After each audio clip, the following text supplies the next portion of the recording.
Hello. So bright. Wow. No one's on just yet. We're going to wait for a few people to come on. See here to your left, you can see the number count. And oh, that's better. It's adjusting now. No. Oh my God. What's going on? It looks crazy. Is it because I'm far further away?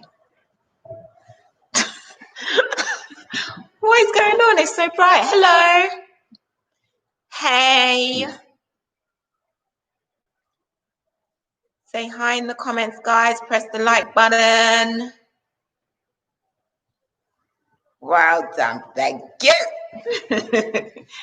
Where are you from? Come on, say hi, guys. What does this tell me? Does the screen look really, really bright? It looks like it's washing us out a little bit. Okay. It keeps changing.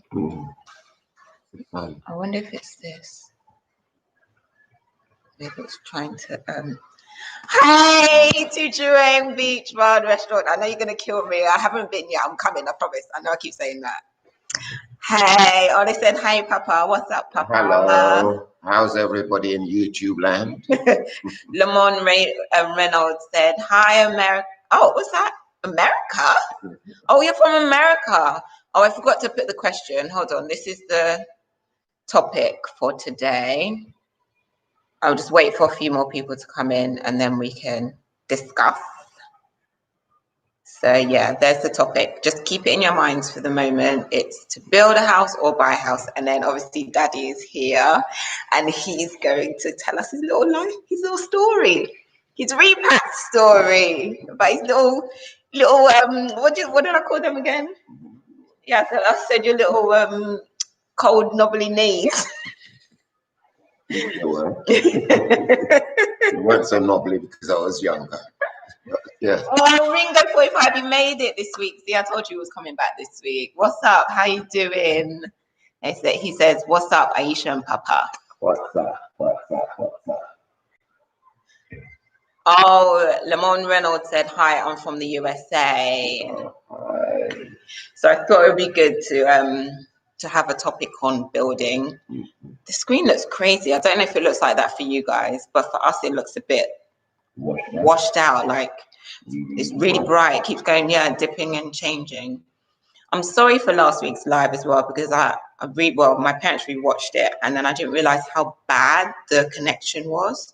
So I'm really apologize for that. Like I literally applaud you guys for even sticking around because if that was me, I would have clicked off.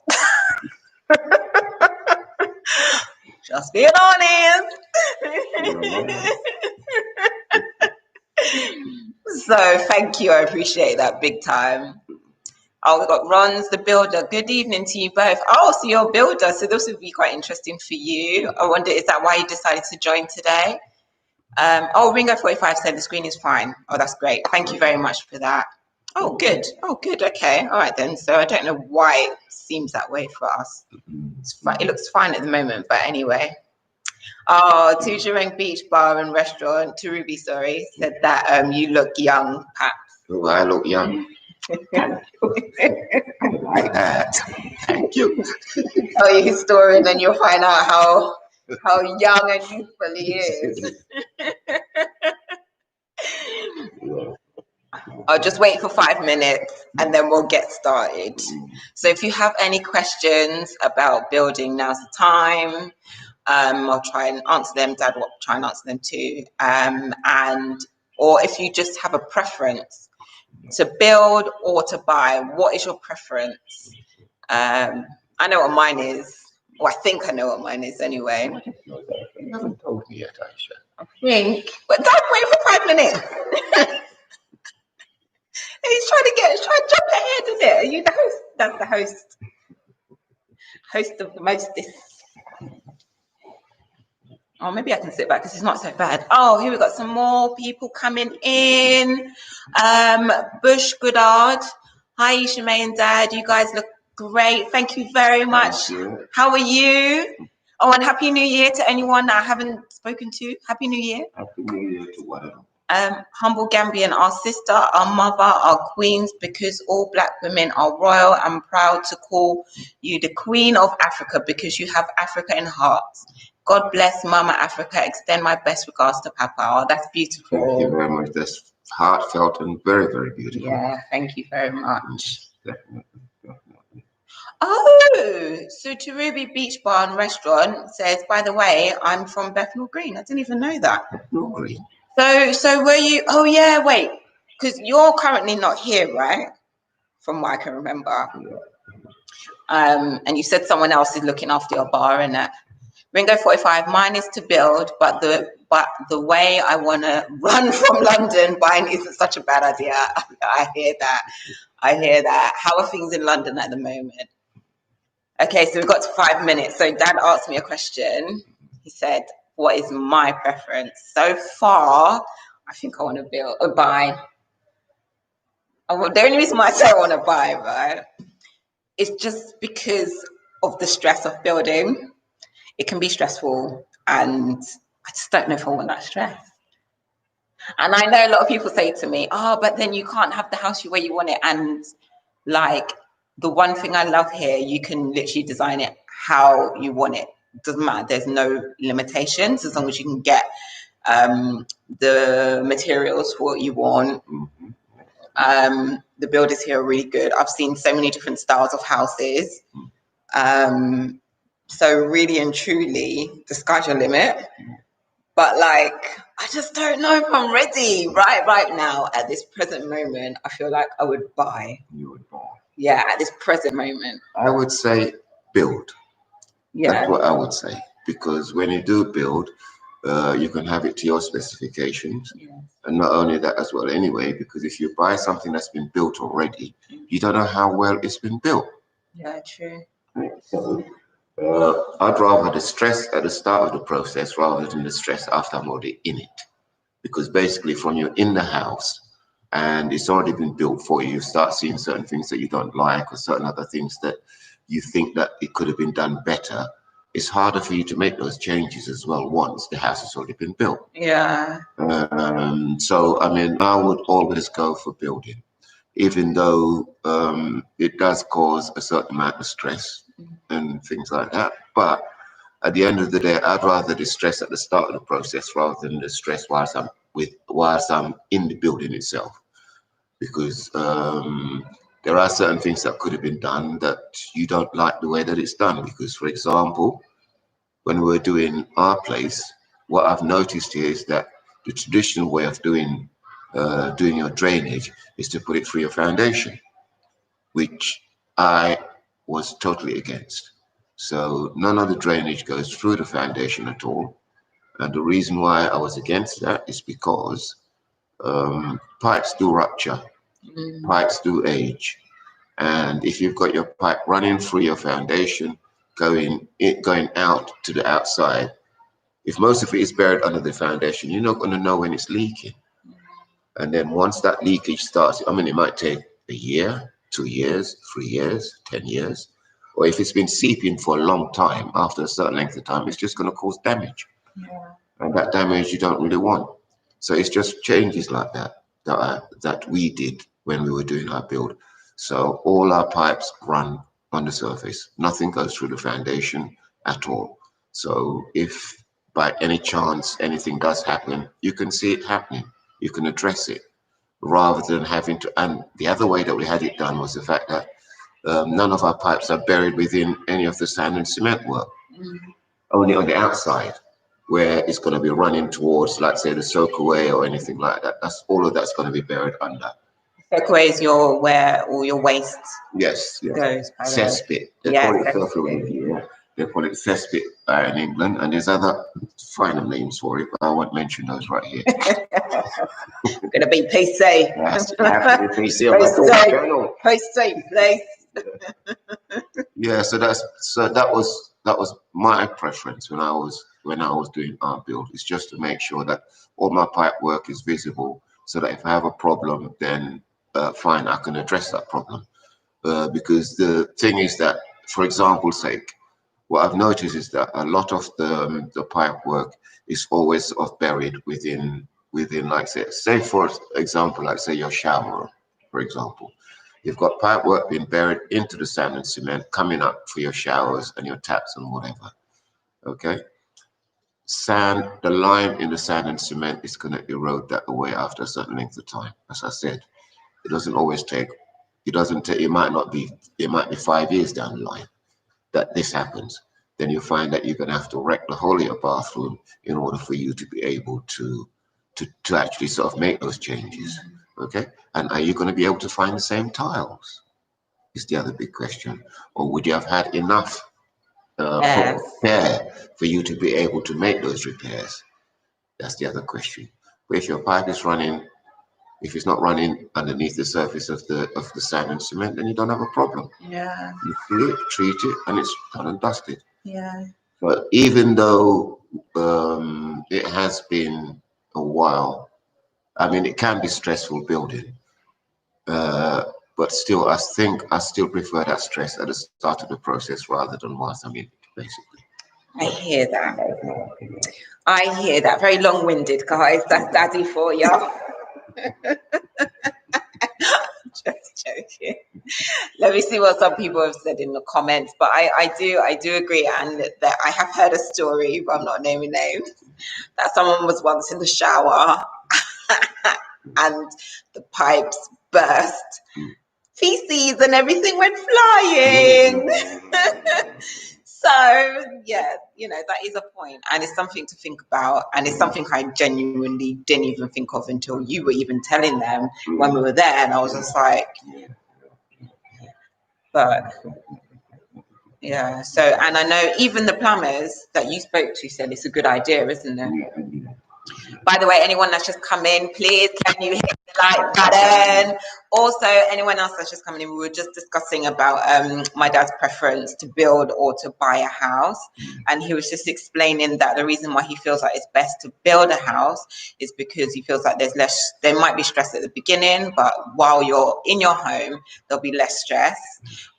Also, he was just explaining about certain things to do with pipe work, and saying that he thinks it's better to have it outside of your foundation rather than within your foundation, which is something you can control when you're building.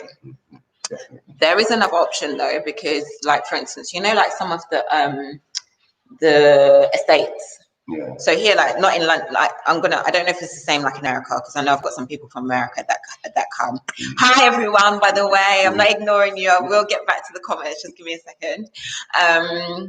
Yeah, so like in London, the estate is like the high-rise building, and it's usually council estate. It's different here. The estates are like the security kind of held, like kind of plush, beautiful homes. So it's very different. So there, they do build your house from scratch. Once you've got your plot of land, then they do build it. So I suppose there, I suppose they're still building, but then it's not you going out to find people and stuff. You just pay them a set price and then they build it.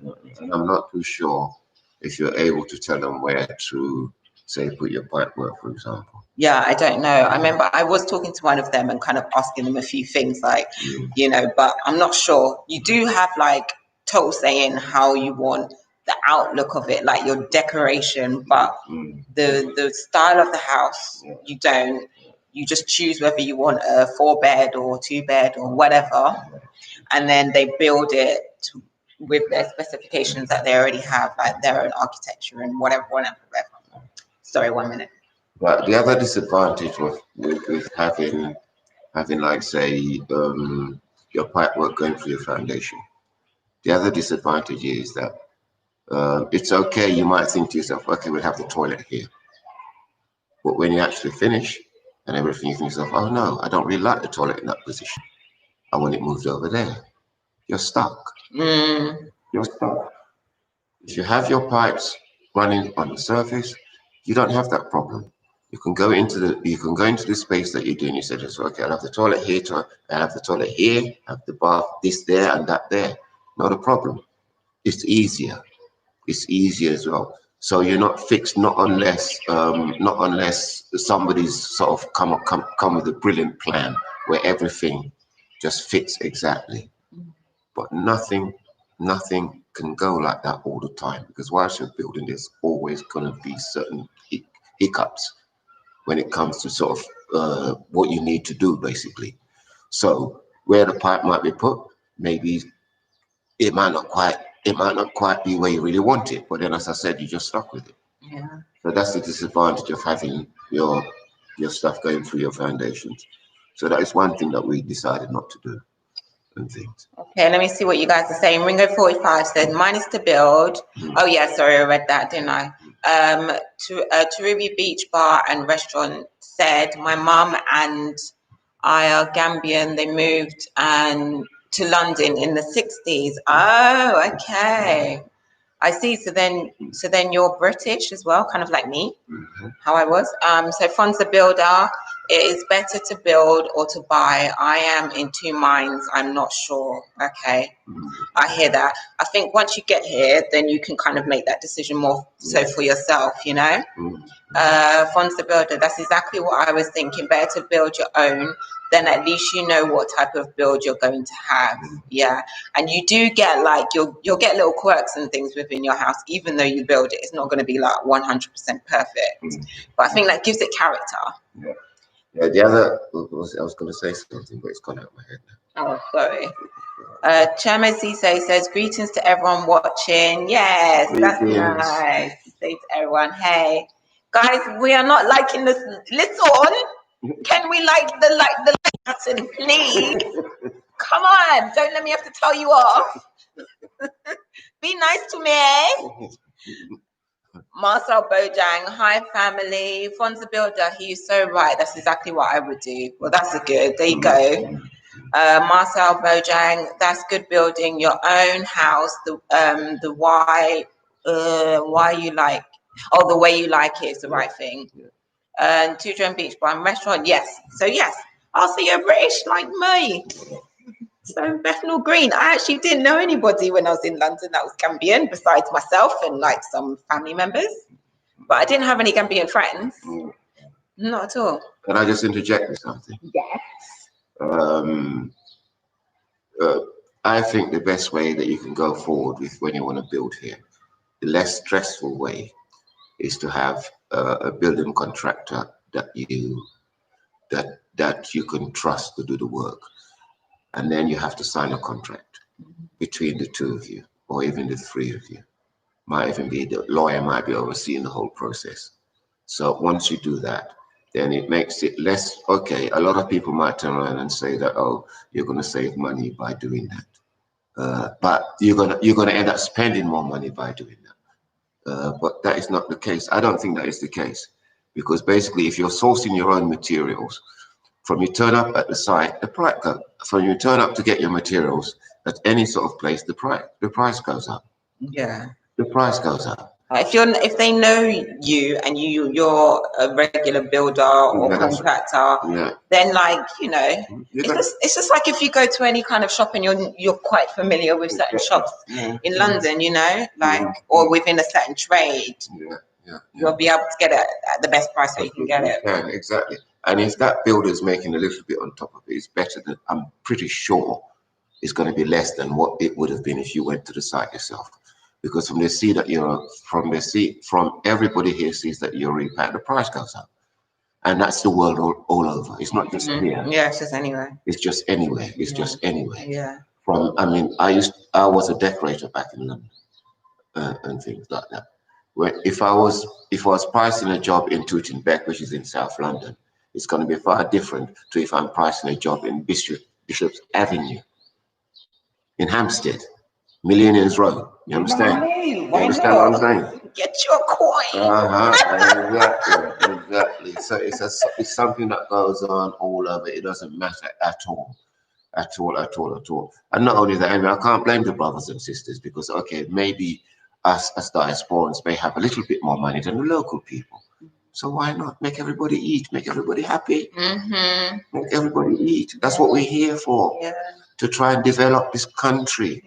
The more money that we can pump into this economy, the better it is for everybody at the end of the day. And that's the other reason as well, which is why everything that we've had so far, we've sourced from here. I'm not one of those people that says, "Oh, the West does it better, so I ship all my things in," or certain people. It's a myth. You can look. If you go to the right places, you can get decent stuff in this country. Yeah, and I know a lot of people like on my channel, they're always quite pressed with if certain shops or whatever are always black owned. And the truth of the matter is no, not all of them are. And that's just is what it is. It's like that in London. But the better thing here is that obviously the majority of people here are black anyway, so you know that the money's going to end up going in their pocket at some point. So like I just feel like, and then there's still certain people that they aren't, no, they're not Gambian, they're not black, but they're still decent people. Do you know what I mean? And from where they're decent people, they're not ignorant, because I don't mind personally. As long as you're decent, you're not ignorant, and I will sit there and tell you about your people, and you know you can understand where I'm coming from, then I'm feeling you. Because at the end of the day, we can't be ignorant and square-minded and just think everyone is perfect, because no, everyone is not perfect. Doesn't matter what culture you're from, what background you have, no, not everyone is perfect. But as long as you're not ignorant, I can't stand ignorance. I really cannot. Ignorance and impatience. Oh, I can't. Some of us are brothers in this country. You need to exercise patience, especially on the roads. Oh God! Oh my God! Driving on the roads here is something else. We need to exercise patience. Wow. At a certain time. Everybody is laid back, but there's certain areas here where people just don't have no patience at all. When it comes to driving, mate. None. Wow. No patience at all. My gosh. All right, let me get back to what you guys were saying. Ringo45 said, "Oh yeah, Papa, happy 35th married anniversary." Thank you very much. And she's the first product of that marriage. Nine Eva said, "Hi Isha and Dad, good topic as we will be coming to build very soon. I think the explanation about the pipes not being buried under the foundation makes so much sense. Could you explain a bit more?" Sorry, I think you missed it. So just give it a little bit of. Okay, so basically, if you have the pipes going through your foundation, there's a chance that over a certain length of time that pipe might start to leak and wreck your foundation. So what we've basically done, but we're lucky enough that the house that we're building, we have the space in order to do that. But even though my main mistake was when I was having the plans drawn, I never said to the architect, all my pipes are going to be surface running. Yeah. Because if I had done that, then that could have been put into the plan when we were building, but that wasn't done. So that was a mistake that we made personally. So if you have your architect and say to them that you want your pipes running on the surface, then they can draw it within the plans. But if they're having the pipes running on the surface, don't have it in an area where it's going to be accessible. Yeah. So if the pipes are going to be running somewhere, because the way that ours is running right now, the areas that are going to be running across, I'm going to be boxing those areas, or we're going to be boxing it, and to make it look as if it's a cupboard or something. Okay, so if you have a problem, all you have to do is just open those doors and just do what you got to do and close those doors. Problem solved. So that is basically it. And an interior designer like myself would hide it very beautifully for you. Guys, remember I'm an interior designer, so come on. Support. Yeah, support my daughter, please. Support her. Yeah, support her. And she does. I mean, I'm not just saying that because she's my daughter, but she does have clever ideas as to how things go. Thanks, Daddy. So Ninefa said about how the pipes. Oh yes, sorry, I keep regurgitating the same thing. Ruby Beach Bar and Restaurant said that's true, Paps. And Ringo45 gave us a nice star-eyed emoji. Thank you. So yeah, if you guys have any other questions about building or your preferences, and please can you like the like button, smash, and then we can go into Dad's repap story. It's quite a cute story, by the way. Yeah. Aww, my poor daddy had to go all the way to London Guess how he got there? Guess how Daddy got there. We're talking about 1969. Wow. When most of you wouldn't have even been thought of. Maybe some of you. How you know how old everyone is on my channel? I don't know. That's what I said, maybe some of you. Okay. Yes. So, I was Daddy, trying to be diplomatic. are you trying to be diplomatic? Yes, my darling. Diplomatic. I can't speak today. Yeah. So, Dad, how did you arrive to London? How did I arrive to London? We left here. Who's we? Oh yes, that's right. Sorry, I know the story, but you guys don't know the story. Okay, let me start from the beginning then of the story. In 1965, my uncle died, my mom's elder brother, and he had 5 children. Okay, and his wife wasn't able to self-help. So basically, as a family thing here, my parents took in, like, say, I think 2 of my cousins or 3 of my cousins, and they were living with my mom and dad. And then in 1967, my dad died. And so basically, there was no way that my mom could support all of us there, me and my 3 other cousins that were there and things. So basically, she put out the notice to my uncle that was living in the UK. And so basically, 3 of us went to the UK. It was me, Rahman, my 2 other cousins that were crooks. So basically, my family comes from the crooks, Rahman and Dean, basically. So me and my 2 cousins that were crooks ended up being sent to my uncle in England. And so, yeah, and I went by boat. What month? October. What were you wearing? Sorry.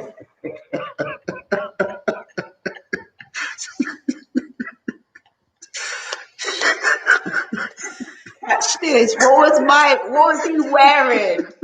And if you're not familiar with the weather in London, by October, and especially them times, it was serious winter. Cold. And here it would have been, what, like high? Yeah, 24, 25 degrees. Yeah, like it is here. Yeah. And stuff. It was just hot here. When I left here, I had a cotton shirt, short sleeve. I had on shorts, ankle socks, and sandals. That's why I went. That's that's what we were sent to London in. But it's only just me and my one of my cousins that went first time. This is Yusufa Crooks. It was me and him that went to London together at the same time. So basically, we were sent away from here on the, I think it was the 16th of October. Yeah, 16th of October, Wow. 1969. And it took 7 days to sail to England, stopping at I can't remember, Portugal or no, Madeira. We stopped at Madeira. Good stuff. Yeah. Well, I should remember because the guys in the port were carrying guns, and that was that was the first time I've ever seen policemen with guns. You didn't have that here, especially back in 1969. The guys that were in the port were sort of there. The policemen had guns. Wow. So they stopped at Madeira, and so by the time we came here, it was the 23rd of October, which was my 13th birthday. Not here, London. London. Yeah, London. Wow. And that was the 23rd of October, my 13th birthday. The ship docked about 7, 8 o'clock in the morning after breakfast.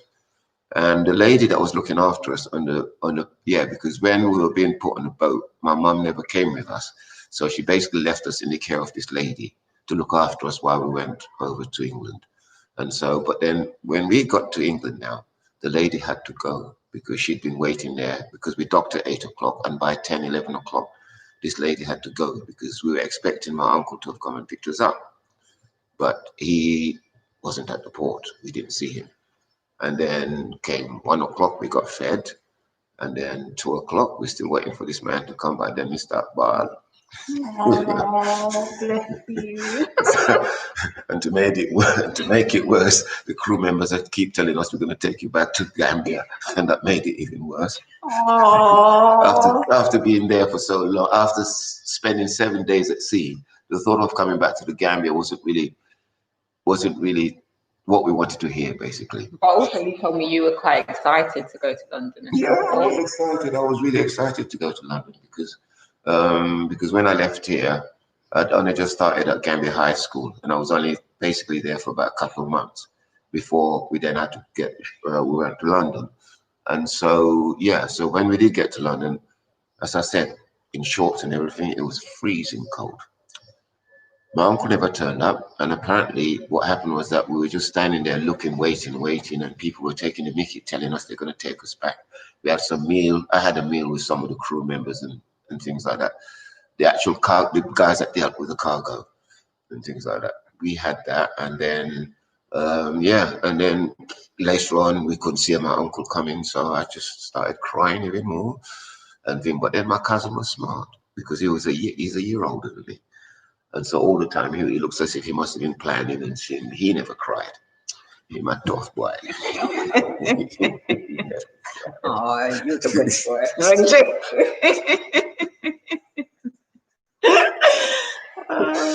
Yeah, in any case, so what, to try and cut a long story short, was what then happened was that as we were standing on the ship, because we weren't even allowed to sort of step off the ship, basically. So we had to be on the ship all the time looking at what was going on. And so eventually, my cousin could see, Yusufa could see, like, say, a phone box down the quayside. And in those days in London, you used to have phone books in these phone boxes. And so we went down, looked through, like, say, the phone book, and luckily we were able to find my uncle's number on there. But that was the house that he was living in first of all. But he'd moved away from there, but his elder brother was staying there at the time. And so that's how, to cut a long story short, basically the elder brother got in touch with my uncle, and then he came and picked us up. But by the time he came to pick us up, it was about 8 o'clock at night, and I was freezing my everything off.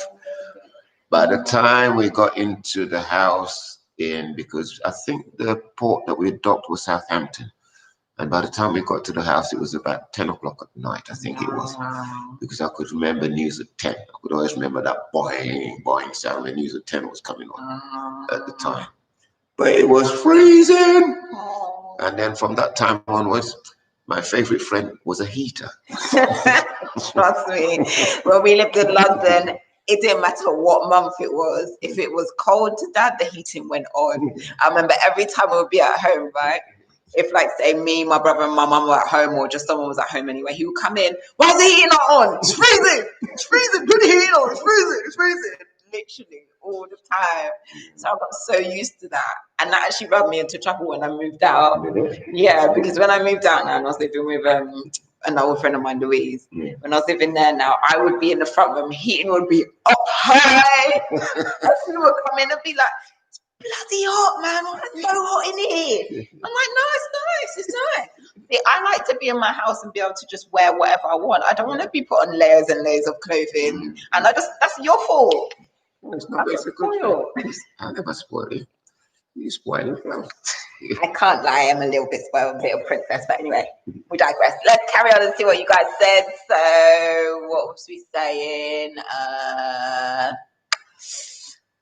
Oh yes. Okay. So that Yad Pickney.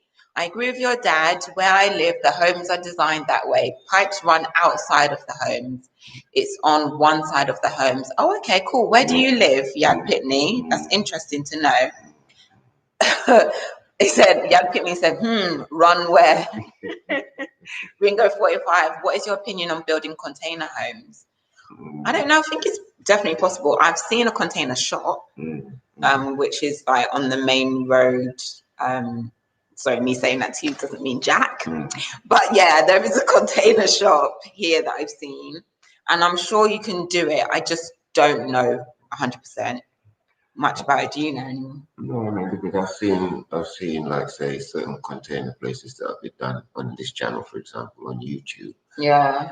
But I don't know how that reflects to. I mean, there are even certain like, say, little bars or something that are built out of containers. Yeah. My thing is, I don't know how you can insulate that against this heat. That is my only thing. Oh, to keep it cool. To keep it cool. The only thing I was thinking as well is during raining season, that would be loud. Yeah. Like, that's the only thing I can think of. Like, the way it rains here, it's not no little pitney rain like in London. It's proper rain. So that would be mad loud. But it depends, because I know someone has told me before that they actually like that sound. For me, I'm quite a light sleeper and that would drive me insane. So it just depends on your preference, I suppose, in terms of that. But I don't know for sure if there are some here, specifically in the Gambia. I'm sure there are some somewhere across the continent. There could even be some here, and I just don't know. But I think it is quite a good idea. Yeah, I suppose it would be something that you would have to look further into, to be fair. I mean, this YouTube, I mean, there are a few, when I'm flicking through. Yeah, there are channels. There are certain channels that are promoting these container houses and things like that. Some of them do look, they do look good. Yeah. They do look good. Yeah, they do. How it's insulated and how it feels. I suppose you would have an AC. Yeah, but then could you imagine, listen, the whole thing is metal. Yes, but you might be able to insulate the sides, the walls, and things like that. I'm sure you can do something. There must be something that you can do, but I don't know. I'm not an expert on that. I'm sure there's other people that can tell you that it works perfectly okay. Yeah, no idea. Okay, where were we? True Essence. Greetings, Aisha and Papa. I'm late, but I'm glad to catch the live. Thank you for coming. Yes, thanks. Thank you so much. Just to update anybody that has just come in late, we were talking about whether you would like to buy a home or build a home. My preference, I'm kind of on the fence, but more leaning towards possibly buying. Dad said he thinks it's better to build for reasons of being able to control the way in which your build is going to be built, whereas you can't do that if it's already pre-built. Where we are. Fonz the Builder, I'm so interested in the cost of a 3-bedroom house, average. There is no average price. I don't think so anyway. It just depends on what it is that you want to build, to be quite honest. And first of all, you've got to take into account the cost of the land. I don't know. Fonz the Builder, were you talking about building a 3-bedroom house or buying a 3-bedroom house? Let us know, and then we can just get into that a bit more with you. Okay. Yusuf Jobate, your dad. See, look, we're going to talk about why I don't know my language in a minute as well. Anyway, your dad is a legend. I know, innit? He's all right. It's a bit of all right. Thank you for that. I'm really appreciative of that. Was that Asane? Gaye? You get sweet daddy. Ooh. True Essence. Wow, that's one journey, 7 days. That's what I'm saying. It was fun. It was fun. I love that you can remember so much detail. Yeah, it was fun. It's etched into you. Yeah, but that was a long ass time ago. I don't even know if I can remember what I was doing at that age. Yeah, you will. I mean, there are certain things that just etch. It's like there are certain things that just live an indelible mark in your memory. Yeah. You just can't forget, and that was one of the things. And the other reason is because I was just coming from here, going to England, so it's something new. Yeah. So it's always going to be in my head. Yeah, it's always going to be in my head. But your story's not finished anyway, because you haven't spoken about coming back. But anyway, we'll get to that. I forgot. I wanted to tell you anyway, but I'm going to say happy birthday, Earth Strong, to my auntie Militant Angel. Yes. She's here in the building. Thank you so much for tuning in. Yes, Auntie Beth. She said, rise up, me fambo, fambo Lee. Great topic. I give thanks for the birthday blessings. Well, you're very welcome. I hope you're having a really nice day. Yes, we are. And don't forget what you want to make I do for you. I don't do already, okay? I hope you can understand that, Bev. Can I say that? I don't make I want to do for you. Yeah, my story again. Wait. Sorry.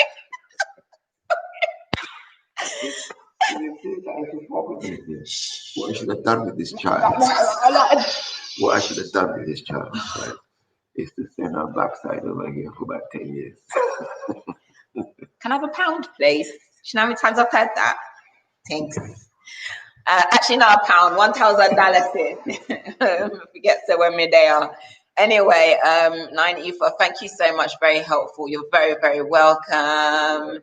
Where were we? Sorry. Now that what happened? I feel like I was looking somewhere and then all the comments just jumped. Sorry, I'm getting to you guys. We're gonna finish, and well, not finish, but I'm gonna go over the comments and then Dad's gonna finish his repat story. And again, if you've got any questions about building, blah blah blah, I pinned the topic to the comments. The sun is starting to set now, but it doesn't seem to be bad. Okay, so where were we? Hi, Isha. Roy Rising said, hi, Isha, and hello to your dad also. Thank you. Roy Rising, you guys are glowing. Oh, thank you very much. Roy Rising, oh, she said, happy birthday. Rise up, Queen, to my aunt. Bob Garvey, good evening, family. How are you?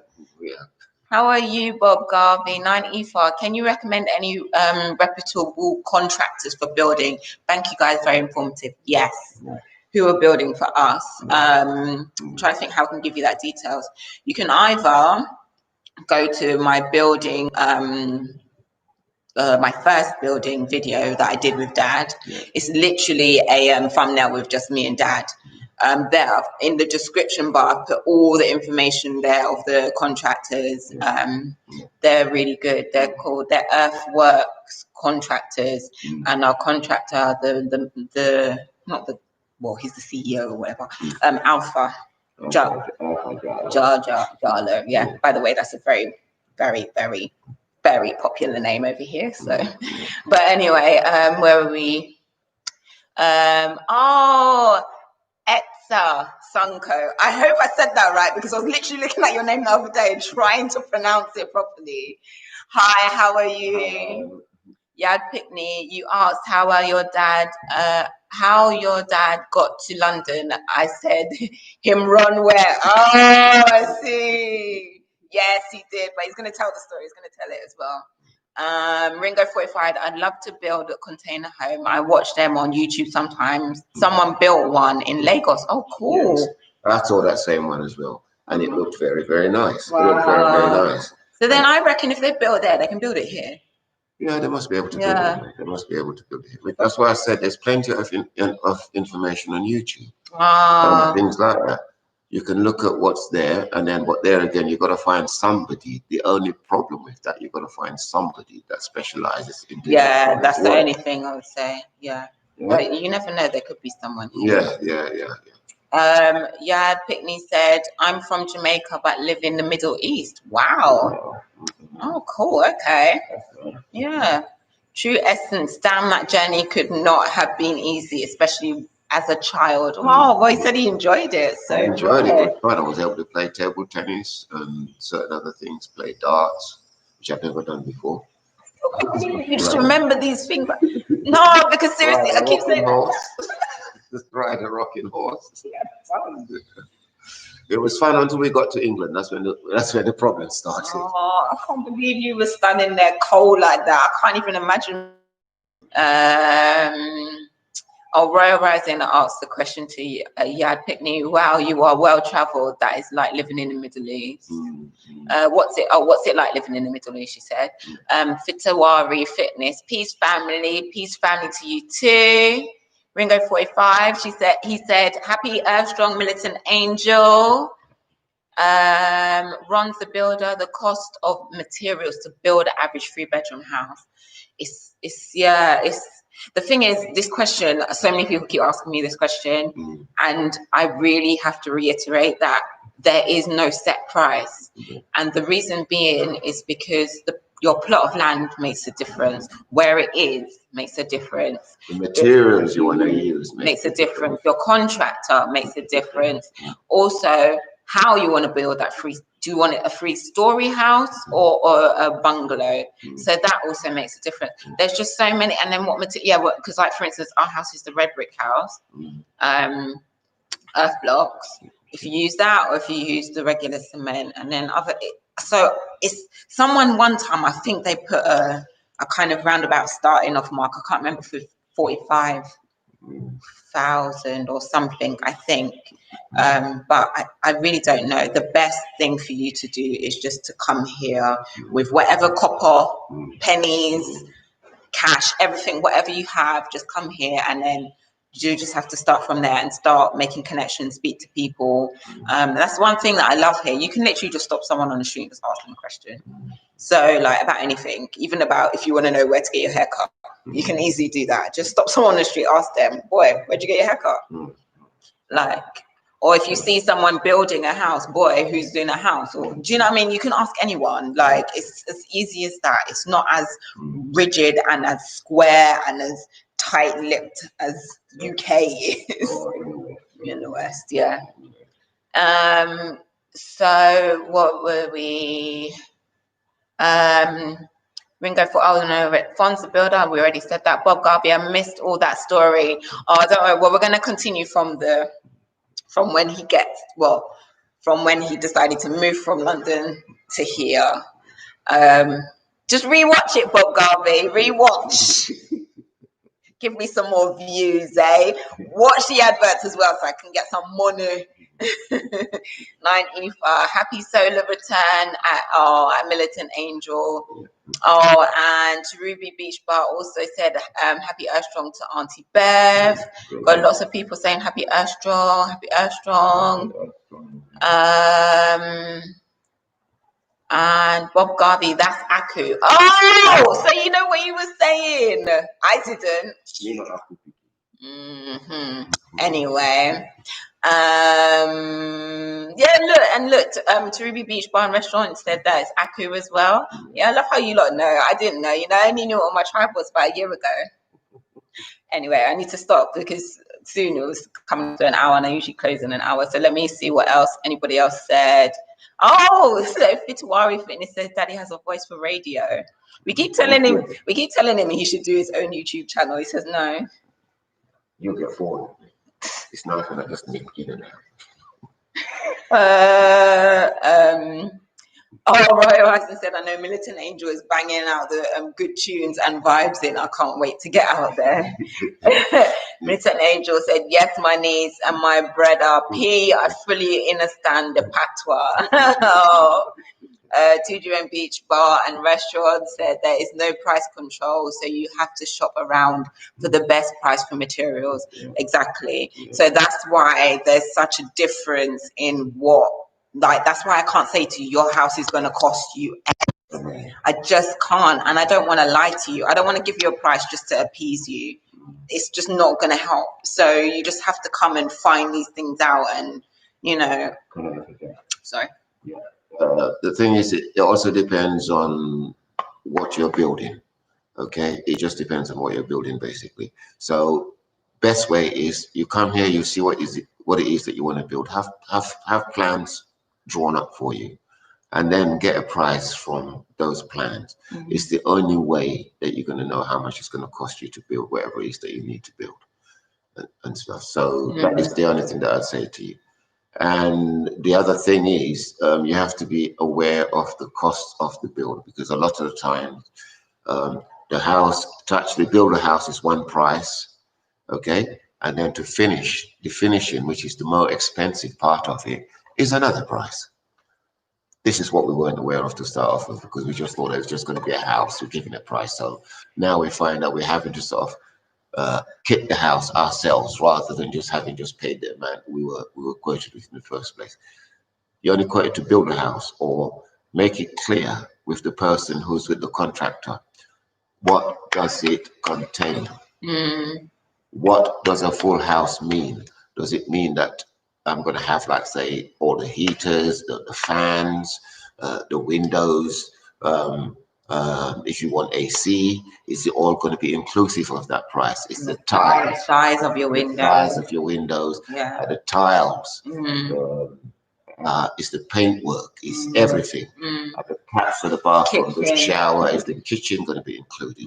These are the questions that you need to ask when you're having a contract drawn up as well. So make sure you ask those questions, so that if you are going to get a complete house, then you get a complete house that you just move into. You don't have to worry about paying anything else. Yeah.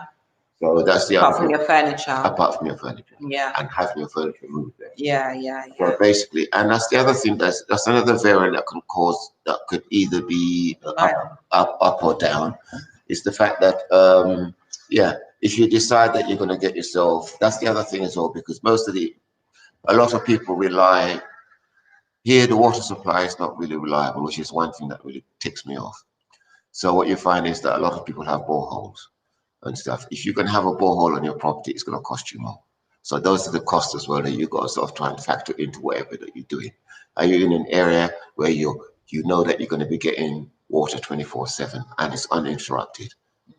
I don't know of anywhere in the Gambia here that doesn't have interrupted water service. Yeah. But the only way that your water is not going to be interrupted is if you have a borehole on your property.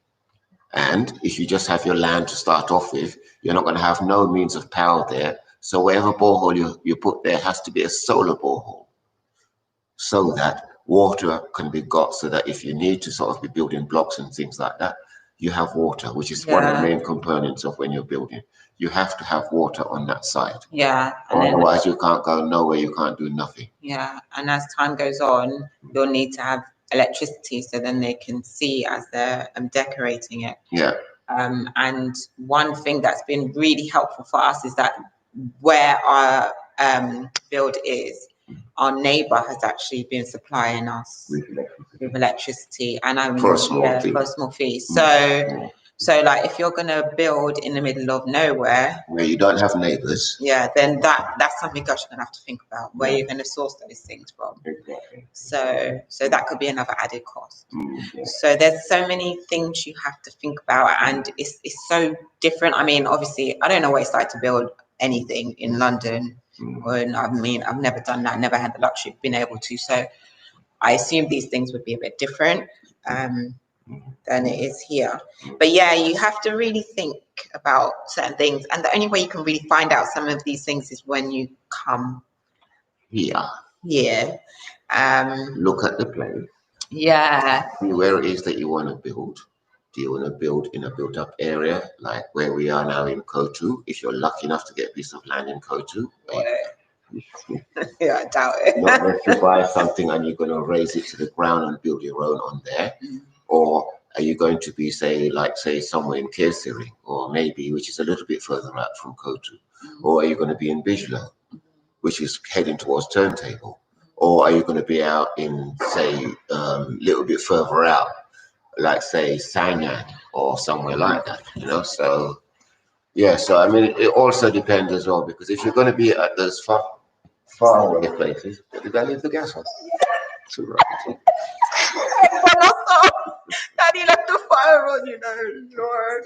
Oh, he's getting older. I have to be there for him, you know what I mean? Soon the Zimmer frame's going to come in. Sorry. You've got control. Yeah, so that's basically it. It just depends on where you are. That is it, because if you're the further out that you build as well, if you don't have neighbors around you, then it's harder for you to be able to do what you need to do as well. That's the other thing that you've got to consider. If you're out and you don't have no neighbors around you at all, then really you have to make sure wherever you're building you have everything. And not unless you get electricity connected to your property before you start, and then you can have your borehole put in there afterwards, or something like that. Or that's possible. Yeah, and that's the other thing that you've got to remember as well. The further out that you are, the further away you are away from these electricity poles. Yeah, from which they can make it harder, and also gaining Wi-Fi is harder. You're further away from these electricity poles, which means that for NAWEC to run that electricity pole to your compound, it's going to cost you an arm and a leg, basically. Because our place, where our place is about, I'd say about maybe 5-10 meters away from the pole to the house, and it's costing us about 14,500 just to have, like, say, Galaxy. To have Nawet come in there, that you've got somebody that comes in and puts in the pole in the compound itself, and then there's another piece of equipment that's attached to the wall that the electricity gets run into, and then the meter is put in. That is costing us $14,500 just to do that. If we were further away now, that could be twice as much or even 3 times as much. Yeah. It just depends. That's the other thing that you got to try and bear in mind. If you're going to be building in an area, look for where the nearest electricity pole is, because that is going to influence how much it's going to cost you for your build. So those are the costs that you've got to take into account. There's quite a few things to think of. Yeah, I'm gonna run a bit longer because Dad still hasn't told his story, but I just don't want us to end up in darkness. That's why usually I just stick to an hour. But we'll quickly read these comments, and then Dad will tell us the rest of his repack story. Well, the beginning of it, really. So Yusufa Jobate says, "Where's the house you are building located?" Where is it located? Don't really want to sort of dive off that. I want to keep it a bit private because, you know, obviously it's our home. So, and you know, it's in between Senegambia and Turntable. I'll say as much as that. Militant Angel says, "I'm having a great day. I give thanks for the Earth Day blessings."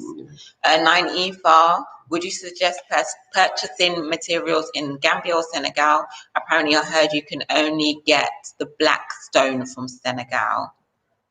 Well, I'm not too sure because, as I said, my contractor, I was lucky enough because when we were doing the foundation, I was the one providing the materials.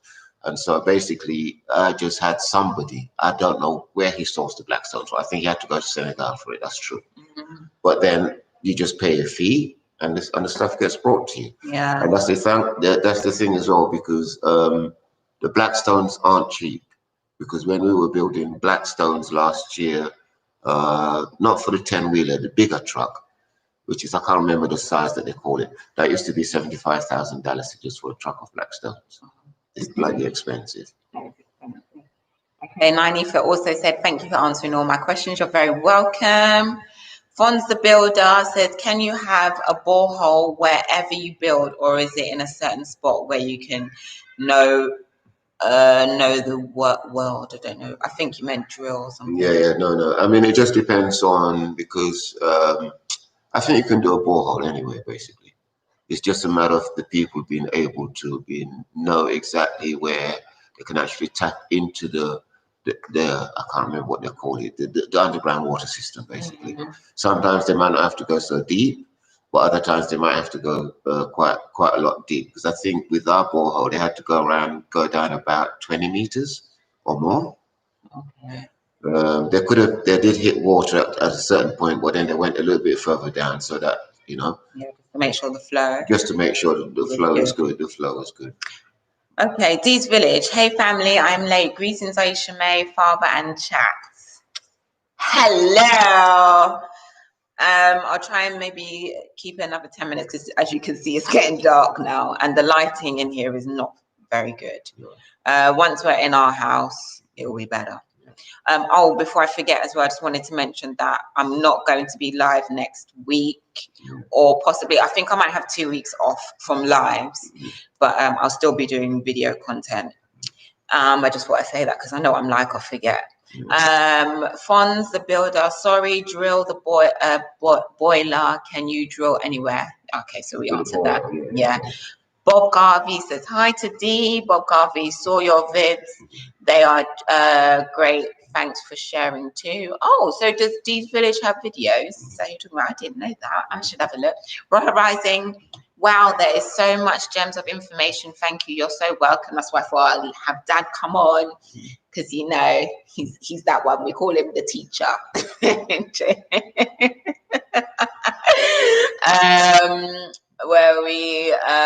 Fons the Builder, thank you for the explanation. Ring 45, Papa, me and my wife are married 2 years on the 24th of January. Congratulations.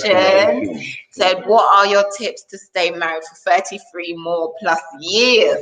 Wow. Respect each other as individuals, okay?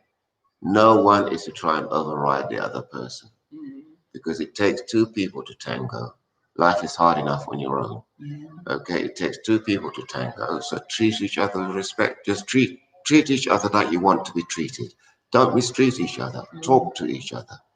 And if you do have a problem, try and solve it as soon as you can, rather than let it. If anything happens in your relationship that you don't like, nip it. The idea is to nip things in the bud. In other words, take care of things at the start of things. Don't leave it for months or years and then you start to deal with it, because by then it's like a festering wound. All it wants to do is just, and you can't control it. So take care of things as they happen. When they happen, deal with it and try and talk. Try and deal with the problem anyway. Even in our 33, even in the 35-year marriage that we were in, we've had to go counselling quite a few times. I'm talking about when we were in England, we went to Relate. They used to call it the Marriage Guidance Council, and then eventually they ended up calling it Relate. And I think that did save our marriage, because otherwise I don't think Angela and myself would have been together today. Because again, us men, a lot of the times, we don't want to go and talk our business with anybody, because you just want to keep it to yourself. You just want to keep it in house. But that isn't always the best thing to do, because I never wanted to go and speak to anybody about our problems in our relationship, because as far as I said to Angela, let's sit down and talk about it together.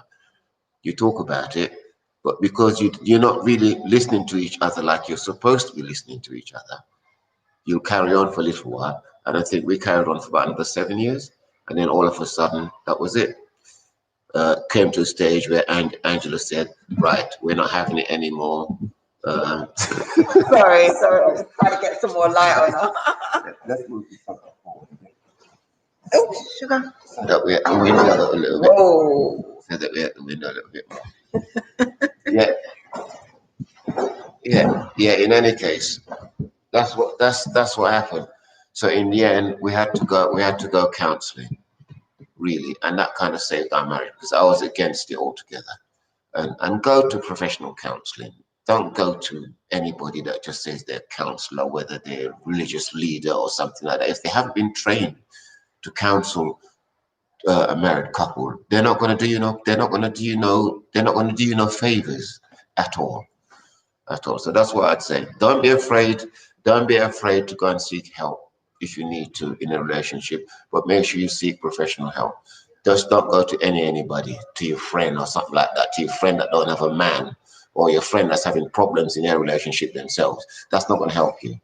You know what you want to start off with. If you're happy, treat each other with respect, because without respect for each other, you can't get nowhere. There's no point in you saying that you want to override certain men tell me and say, I've got my wife and the manners and all this kind of stuff. That's bullshit. That's childish talk. Oh, look, Ringo's really appreciating what you're saying. Thank you for the super chat. More positive vibe. Yes, that's. Dembo. I'm not going to do Dembo. Yeah, that is basically it. That's what you need to do. If you want to be in a relationship for a long time, then when it gets to the point where you can't talk to each other, you need counseling. You need a professional counselor, not any old somebody down the road. You need a professional counselor, and it's not only just once we've been counseling. We've been counseling about 3 or 4 times in order for us to stay together, and that's what it takes, because nothing comes easy. Everybody thinks that, you get married, you're there for 35 years, you don't have no problem. What? Life ain't like that. Yeah, no, they have been through it, and obviously I've witnessed. Yeah, life is not like that. I'm not scarred. If anything, it's just taught me that you have to work at these things. You have to. On the TV, on the TV they make it seem as if that's it. You meet, you fall in love at first sight, and all this kind of crap that they're trying to feed you on TV. I fell in love at first sight, and we've been married for 50 odd years. We've never had an argument. It's bullshit. Sorry. Oh gosh. Okay, let me just go into the comments and then we can get into your story, Daddy. Whoa, the table's a bit. Sorry, guys. Yeah. Sorry, we were trying to find the light for you as I was doing with my phone. So where were we? Yes, people. CC says smash the likes, family.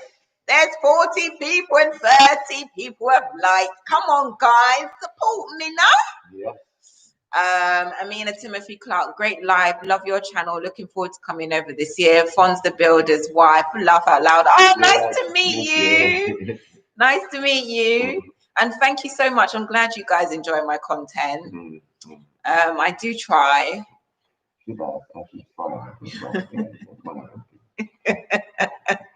Dean's Village said, yes, I have a channel that I started since coming to the Gambia. Oh, so you're here. Listen, I need to see. I'm gonna have a look. Cece, oh, you look like twins. Yeah, do we? Well, Tad's a bit darker than me at the moment now, but you can't even see us now. Sorry, video light. I'm so not serious. I just don't know if I can be. Anyway, CC Ringo said, thanks, Ringo. Smash that like, yeah, thank you, Ringo. Oh, Ringo 45 said, thanks, Papa. True Essence said, great advice. Yeah.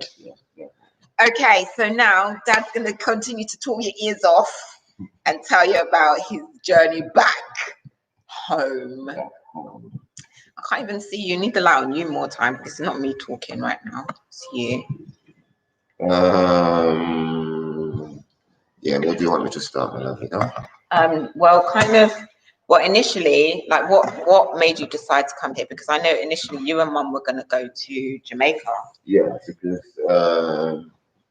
we were going to go to Jamaica ourselves to look after my mother-in-law, my children's grandmother. But in 2000, that was the plan to start off with from my mother-in-law and my father-in-law went to Jamaica. That was the plan, that we were going to go and look after any one of them that needed looking after. But then in 2011, Angela injured herself at work. She ended up with a fractured 7th vertebra at the top and a slipped disc at the bottom. And she wasn't able to work for about 5 years. 5.5 years, and she was in pain. Yeah, she was more or less bedridden. She was bedridden. Yeah. Basically, she was bedridden and she was in pain, and she's taking so many sort of tablets a day. Yeah. It was unbelievable. A lot. And the NHS is supposed to be the best medical service in the world. Right? You know what it took for my wife to get better? In the end, we got so desperate. We kept on hearing about this herbalist doctor, Dr. Stephen Ferguson, back in London. And we kept on hearing about him. So in the end, we ended up going to Dr. Stephen Ferguson. And my wife hadn't walked for about 5.5 years. And she was told by that's the other thing. When I used to take her to appointments, I used to have to sort of put her in a wheelchair. It's the only way that she could be taken downstairs. And carry her downstairs and all that kind of stuff. The house we used to have in London used to be like say a story building. Say the bedrooms were upstairs and the living room was downstairs and the kitchen was downstairs. Yeah. Angela wasn't able even to get down into the kitchen. Yeah. 5.5 years to the NHS, and they kept on poisoning my wife. And then eventually went to Dr. Stephen Ferguson, and within 8.5 weeks, my wife was walking. Within 8.5 weeks, with natural medicine and things like that. Yeah. So basically, because of that injury, we didn't want to sort of risk that happening again. So just to cut a long story short, so we didn't want to risk that injury for her to have that injury again. That's when we decided we're going to come over to the Gambia. At the back of my mind, I've been with Angela since 1980. The first time she ever stepped foot in the Gambia was 2016, and that's. Are you trying to understand why I don't know my language a little bit more now? Dad, did you teach me my language? Listen. No. It's a simple yes or no. No, I didn't. Okay, there we go. But there's a reason why I never taught you the language, because when I got to England, Within 5 years, I'd forgotten all of it. I used to be able to speak Wolof, a certain amount of Mandinka. I used to speak Ndongo Wolof, Banjo, Ndongo Wolof. I used to understand a certain amount of Fula, but within 5 years, I'd forgotten all of those languages. If my mum hadn't come to England in 1974 for treatment, I would have forgot how to speak Akko as well. That's when I learned how to speak Akko again, and I haven't forgotten ever since. But because I wasn't speaking Wolof, I'd completely forgot Wolof and stuff. Anyway, where was I before you interrupted me? So so then you went to Dr. Stephen Ferguson, and then Mum had the diet for 8 weeks. 8 weeks, and then she was walking. Yeah. After about 8 weeks. And then you brought her to the Gambia. And then I brought her to the Gambia in 2016. When she came in, she just loved it. It shocked me because I was thinking to myself at the back of my mind, is this woman going to like this country? She loved the place. And then we came here again in 2017 with Aisha and my son Adam, and she loved it even more. And so it was then I was thinking to myself, yeah, it's about time that we sort of vacate from London anyway, because I was getting sick and tired of being on this ferret wheel of just working and working and working and working and working. Yeah, and that's partly why we came here so late, because financially it was just hard. It was hard. Especially for us all to come together as a family. So it's expensive. Yeah, because I was a self-employed decorator, and over there, if you're self-employed, if you don't work, you're not going to eat. Simple. If you don't work, you don't eat. So you could work for 3 or 4 weeks, make good money, and then you could be sitting down for about another 3 or 4 weeks. So all that money, good money that you've made is gone, but you still got to pay your bills. You understand? The bills don't stop coming. So basically that was the cycle that we were in. So I just got fed up of it. And I was getting close to the age of retirement anyway. So I just thought, and then when I spoke to Angela about it, she just loved the idea. So here we are in 2019, we came. So what did you do then initially to quote unquote plan? Because initially they sat me and my brother down and said, okay, we're going to move to the Gambia. So we're like, okay, cool, like, do whatever makes you feel happy.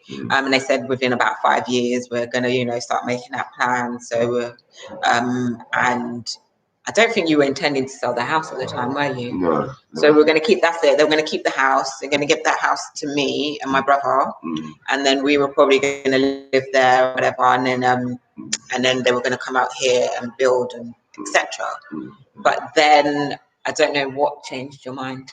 Yeah, it was just the way that the finances went. It just wouldn't work. It wouldn't work. And so basically we just had to just sell up and then just come over, and I haven't regretted it ever since. Yeah. The only thing that I would say to people that if you are going to come over here and you're going to say you're going to build, give yourself at least, if you've already got the piece of land and you've already got your plans and everything, and you've already got your building in place, then you might not need as much time as we did. Because we came here and we had to hit the ground running, basically. We had to hit the ground running because we were renting. And so we thought, well, we don't want to be renting forever, so let's just go for it. So we just went and bought a piece of land and then started building straight away. But then we've had to keep extending where we're staying right now. I'd say to people, give yourself at least 2 years from the time that you actually come here to the time that you need to sort of move into your house. Because then that will give you a bit more time. Yeah, you have a bit more breathing space. You have a little bit more breathing space. Yeah. So what you guys initially did is they came here and then you stayed at Hyperlink, isn't it? Yeah, we stayed at Hyperlink for about 3 weeks, which was very, very nice. Yeah. Nice place to stay. We stayed at Hyperlink for about 3 weeks. And then it was about 3 weeks. Within that time, that's when we started looking for somewhere to sort of rent on a long-term basis. So that's how we ended up in this house where we are right now. Yeah. And also what I would say is because obviously they hadn't shipped. No, you hadn't shipped your things just yet. Because I was in London. Yeah. I was still in London. So then I think, I can't remember when it was, a few months. No, about a month. About a month or so after. So after they got here. So then I then went with the guys to help them to, well, actually I didn't pack anything, I just sat there. Anyway, they packed up everything and put it on a shipping container. And one piece of advice I would give you is make sure you have a house. If you're renting while you're still building, make sure your house is big enough for your things that you've shipped over to fit here. To fit in here, because otherwise you'll be stuck and you'll end up having hardly any space in your home. Yeah, this place where we're at, it's like a story building. There's a living area downstairs and there's a living area on this floor that we're on right now. So the living area downstairs is where all our furniture has been kept and things, because then at least we know that our furniture, and well, not our furniture, but our other things, because we're sitting on some part of the furniture. Yeah. A lot of the stuff are kept downstairs, so that way at least it's secure. It's not going to get wet. It's not going to get stolen because it's within the house and all of that and things like that. It hasn't been put somewhere where, like, say, the wood might get attacked by termites and stuff like that. That's the other thing I'd say to people is that if you're coming over here, make sure you build yourself some wooden crates and stuff like that, or get somebody to build you some wooden crates that you can put your stuff in. Just build the crates, innit? Me. You forget who him that is. No.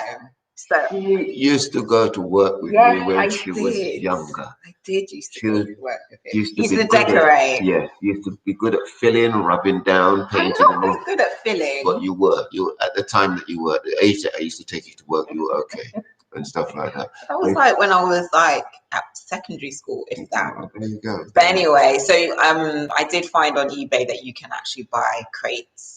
I remember finding that. Yeah. The only thing I found was that it was in Manchester, and I was living in South London, so I would have had to have found someone to come and bring it to me. But I was just trying to find cheaper alternatives, because I'm sure there are other places that do it. I didn't end up doing that in the end. The company that I shipped with were quite happy for me to just fill like my wardrobe and whatever cupboards and drawers I had with my things, and ship it over. So yeah, so I think that is, there was something else I was going to say and I've forgotten now. I can't remember. So yes, sorry, let me finish the comments. Okay, so Bob Garvey said, I still don't know what I want to build on my plot. Yeah, I hear that. Like, for me personally, I'll probably do some research. I would look on, do you mean the type of house, or like either a house or flats, or I don't know. But for me, I would look on Pinterest for different ideas, or check out YouTube, and I'll probably get in contact with a couple of architects and see what they could like draw up for me as well. Yeah, sorry, can I just interject again? Yeah. I think what you need to do is that if you are, it depends on the size of your plot, but let the architect explain to you exactly, even if it means him going to the plot and telling you how big the foundation is, so that you know exactly how it's going to sit on the land. In our case, when we were building our place, we just said to the architect, we want a 4-bedroom house, 2 of them with ensuite, 1 with shed, and we want big space and things like that. Lord, did we get big space? Yeah, but I think ours turned out well. It's turned out well. It just helps to give you a mind's eye. Yeah, give you a mind's eye, because we never realized how big this house is going to be until they started marking the foundations on the plot, and saw that it swallowed up nearly most of the area that it swallowed up a lot more area of the land that we'd expected it to have swallowed up. And so basically that is the thing. If an architect gives you a plan, make sure you go to the plot and let him explain to you how big it's going to be, how far is it going to come. There might be other simpler ways of doing it, but I think it is better if it's visual, so that you can actually see it, because putting it down on paper doesn't mean anything. Because we looked at the plans on paper and we thought, that looks great. That looks great. I would say unless you have experience in that area and you know, then you're cool, innit? Exactly. Okay, so Cece said smash, share, subscribe, fam. Thanks, Cece. Cece is my proper cheerleader, you know. Come on, guys. You can't let Cece outdo you. True essence. Yes, man. Dr. Ferguson is amazing. I have also been to see him, and all is well now. Fantastic. I'm so happy to hear that.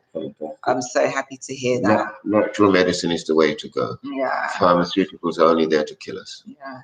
Make sure you try and catch whatever it is you do have kind of early stages. Exactly. Just keep your health up, you know. Make sure you're eating healthy, good, natural things.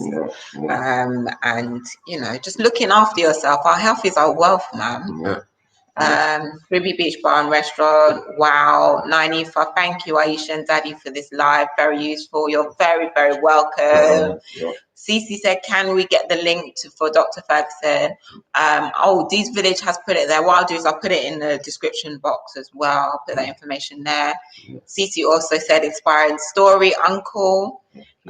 Dees Village has put Dr. Ferguson's number. I said I'll read it out here as well, but I'll put it in the description bar. It's 020-8819-9477. And by the way, that's a London number. Cece said, come on, fam, hit the likes. You tell them for us. You know what I mean? Tell them, Cece. One to honor. Cece should be here.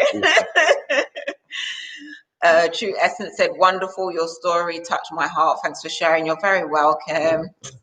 Thanks, Daddy. Because I could have told the story, but I think it's better when Dad tells certain things, you know, first hand rather than second hand.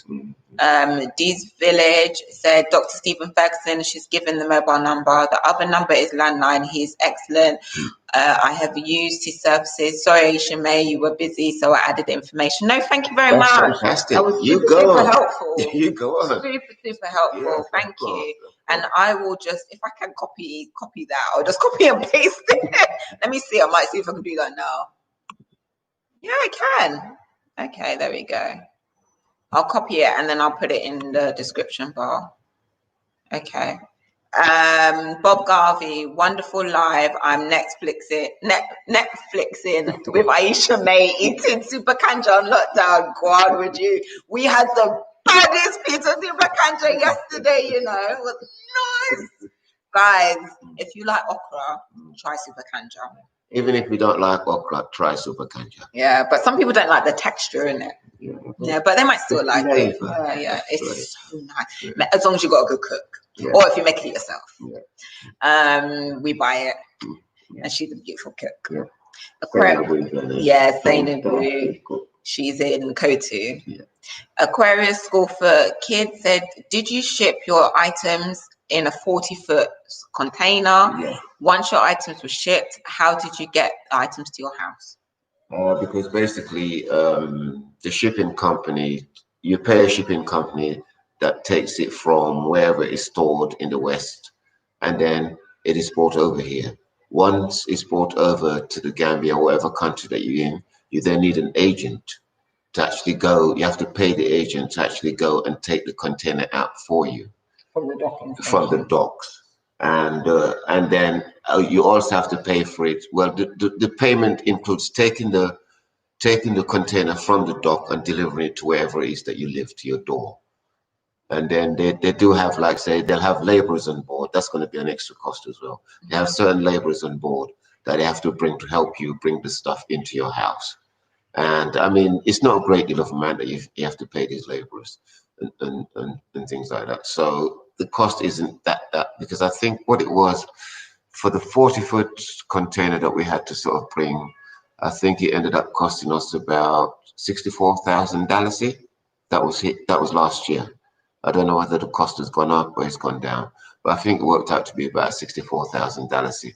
And if you think to yourself that you may have thrown the guys about another $1,000, so say about $65,000 it cost to have it taken from the port to here. And again, I can't remember because the shipping cost from London was dirt cheap. I couldn't believe it. I think it was about $1,500 or something like that.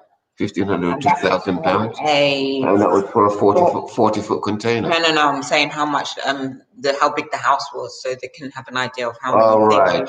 Okay. This was for a 3-bedroom house with 2 reception, and there was plenty of space left in the container. Plenty of space left. I could have fitted another. I don't know how much more I could have fitted on there. I could have easily fitted another, say, 1-bedroom apartment, 2-bedroom apartment in there as well. There was a lot of space in there. A lot of space. Dees Village said, hit the like button, thumbs up family. You are doing better. It's 41, but 48 people are here now. Come on. True Essence. Oh, I think CC or Google is. Oh, she gave the name again for Dr. Stephen Ferguson. Mr. Ash, that's my friend from uni. Wagwan, Asha, I've seen you for years. Said, yes, mummy, the queen of YouTube. You done well. Keep it up. Love watching you conquer Gambia. Thank you, Ash. How are you doing? I hope you're going to come and visit. Aquarius School for Kids said, how large is your plot and what is the size of your house, including the footprint? Right. Our plot is 21 meters by 41 meters. And the building that we've put on there works out to be about 326 square meters. So it's quite a large building. So those are the kind of numbers you're working with. Sort of numbers that we're working with. Okay, I'm going to stay on till another 5 minutes, so give us an hour and a half. So any more questions you've got, throw them in now. Yeah. Smash the like button, please. We've got 5 more minutes and then we're off. Come back for now. Children Beach Bottom Restaurant said, when you're visiting, I know. I'm going to come. Listen, it's partly to do with what's going on at the plot right now. Yeah, I am a bit busy. Because every day we have to go there and make sure we keep monitoring things. Because we're moving into the house at the end of this month. And so right now, if it's all, you have to be there. Yeah, and because obviously I'm doing the interior design, so it's important for me to go and see what's going on and keep these boys in check. Yeah, and not only that as well, because she's also doing content for YouTube. Yeah, so the amount of time, but we will. I promise you, because I've got a motor. She doesn't have a motor yet. Yeah, I don't have a car yet. She doesn't have a car yet, but I'll bring her there. I promise you, I'll bring her there. Yeah, because I've been saying from when that I'm gonna come, and I knew you were gonna ask me, so I was expecting that. But I am like, trust me, if I say I'm gonna do it, I'm gonna do it. Yeah. I just haven't. Yeah, like Dad says, and plus I'm still studying my interior design at the moment. Actually, I wonder if anyone knows. I'm really trying to find an architect's ruler with a scale of 1 in 50. If anybody knows where I can find that, I've been to Staples and I went to 2 other stationery shops nearby and by traffic light, and I just can't find the right scale. So if anybody knows, please help me because I need it for my assignment. So Fonza Builder said, I would love to get in touch with that doctor. Yeah, I'll put the information on the description bar. I would advise if anybody has any kind of ailments, like even diabetes, anything, he can more or less. The problem is when our body, because of what we eat, a lot of the times our blood is acidic. Once your blood is acidic, all it does, it creates a breeding ground for disease. But when your blood is more alkaline, then it's more likely to fight any disease that you have in your body. Yeah, it can't stay alive. It can't stay alive in an alkaline condition. So that is the reason why a lot of people say, let your food be your medicine, let your medicine be your food. Yeah. Okay, because that's where it starts from, really. You have to change the way that you eat. Because I don't really eat dairy that often now. Very rarely. I haven't drank milk in years. We haven't, or cow's milk or goat's milk or anything. I haven't drank those things in years. You're better off drinking almond milk, cashew milk, coconut milk, any of those kind of fruit milks rather than you sort of drinking, because it's not meant for us. Yeah, we're not baby cows. We're not baby cows. And if I don't know if you know, but like the milk that we produce in our bodies for our babies has certain makeup in it that is for individually for each baby. And so therefore, if you think of it that way, that same milk that the cows produce has a certain makeup for that cow. So therefore, we are not cows. I mean, I know I'm not. But Dad, we have to keep, because I need to switch up soon. He'll be here forever. Jallow boy said, Aisha, you and Papa, they talk Creole. No, I don't know Creole. Sorry, not my fault. Anyway, Bob Garvey said regarding to my plots, one in what's that? So Tokai, and one in Lamin, 30 by 20 and 40 by 38 respectively. I was imagining to sell one and buy a small apartment. I don't know. Well, you've got definitely some scope there. You can really think of what you want to do. Etsa, Etsa Sunko, I shipped from Belgium, but when my stuffs arrived, I didn't need to pay anything. Oh, well, that's brilliant. CC, I'm literally going to go through these comments and then we're going to sign off, guys. Where's the best area to live in the Gambia? It depends on what you like. You can live in a more populated area or less populated. We personally would probably say a more kind of slightly populated area, more towards like Turntable, that kind of area, or kind of Senegambia area, where you've got more rural areas where if you like you can go there, like Batakunku is very rural. I think Tangi, Sanyang, it's a lot further out, so it's a lot further from the airport. Look, we've gone over already. Everyone, I love how everyone's enjoying this. I'm very pleased. So Tujo Beach, blessings. Mohammed S. Diaby, keep it up. Thank you very much. Turubi Beach Bar and Restaurant said, yes, Papa. See you, and you believe him. Yeah, thank you. Aquarius School for Kids. The delivers take the container once they finish unpacking, correct? Well, if you've got the 40-foot container, they bring the whole container here, empty it out, yes, and then they take the container, unless you want to purchase the container, that's different. Ringo 45, can you add the link to the container place? I can. Do you remember who you got the container from? I can't remember what they were called. Yeah, but that was in England. Yeah, he's in England, so he wants to. Yeah, okay. If I'll try and get the information. If I do, I'll put it in the description box. Tujuan Beach Bar and Restaurant said BQ Red Snapper. Thanks, Paps. Blessing. Barbecue Red Snapper. Okay, Mohammed S. Diaby. Sorry, Dad. Do you need an architect in Gambia or what? No, but I will need to link up with some architects for once my business is running a bit more, so I do need those contacts. Ringo 45, taught that alkaline-ish Papa, looking like Dr. Sebi and Ting. You know what I'm saying? Dr. Sebi is king. Okay, guys, I have really enjoyed this, and I'll be honest, like I wasn't even really feeling to do it today, so that's why I thought I'm gonna have a break, because I don't want to feel that way. I enjoy doing it. It's just sometimes I'm just like, this is a bit long, but it's not long because I love you guys, and it's not nothing to do with you lot. It's just being busy and stuff like that. Anyway, anyway, thank you so much again, and I'm not going to be live next week or the week after.